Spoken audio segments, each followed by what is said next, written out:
नमस्कार, मी ज्योती देशपांडे, गुंतवणुकीच्या गुरुकेलीमध्ये आपलं स्वागत आहे. आधीच्या व्हिडिओत मी तुम्हाला सगळं एक्सप्लेन केलं की बोनस डिस्पोजल आयटम कुठे मिळणार, रोबोटिक कुठे मिळणार, हेल्थ चेकअप मिळणार की नाही, डेंटल ऑप्टिकलचे फायदे काय, प्रीमियमचं कंपॅरिझन कसं करायचं, तो व्हिडिओ माझा नक्कीच पहा. पण आता एक गोष्ट त्याच्यात तुम्हाला सांगायची राहिली की लोकांना परवडत नाही आहे प्रीमियम वाढलेत म्हणून. तर ॲशर पॉलिसीला तुम्हाला प्रीमियम कमी करता येतो. कसं काय, तर तुम्हाला कंपनीचं म्हणणं असं आहे की 45% लोक दरवर्षी 50,000चा क्लेम घेतातच. तर 50,000चा क्लेम तुम्हाला नको असेल दरवर्षी, तर तुम्हाला काय करायचं आहे, तर तुम्हाला 45% डिस्काउंट घ्यायचं. आता लोकांना तुम्हाला 8,566 परवडत नाही, तर 3,854 रुपये प्रीमियम तुमचा कमी झाला.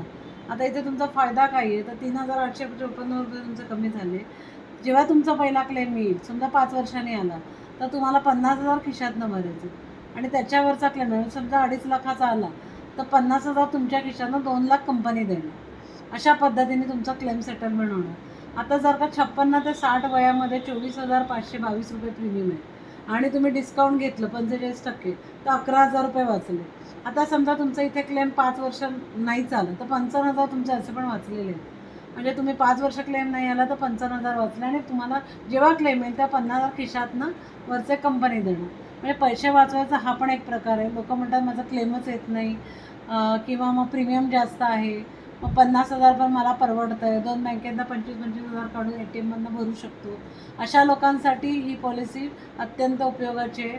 बाकी हे सगळे तुम्हाला हेल्थ चेकअप आणि डेंटल वगैरे हेल्थ चेकअप मिळणार आहे, रोबोटिक सर्जरी मिळणार आहे, बोनस मिळणार आहे, हे सगळे बेनिफिट्स तुम्हाला आहेत.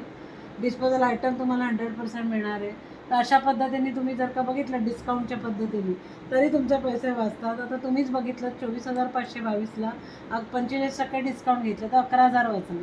तुमचं 5 वर्ष क्लेम नाही आहे, तर तुमचे असे पण 55,000 वाचलेच आहेत. मग कंपनीचं म्हणणं काय, जेव्हा क्लेम येतो 45% लोक दरवर्षी क्लेम घेतात, तर तुम्ही नाही आहेत 5 वर्ष. जेव्हा तुमचे 50,000 वाचले तर तुम्ही ते 50,000 खिशातनं भरायचे. आता नुकसान कुठे होतं हे डिस्काउंटमध्ये, तर समजा मोठे आजार काही झाला की ज्याचा रिकरिंग खर्च आहे, अशा वेळी मात्र तुम्हाला दर क्लेमला तुम्हाला 50,000 खिशातनं करायचं. मग तुमचे 11,000 वाचल्याचा तिथे फायदा होत नाही.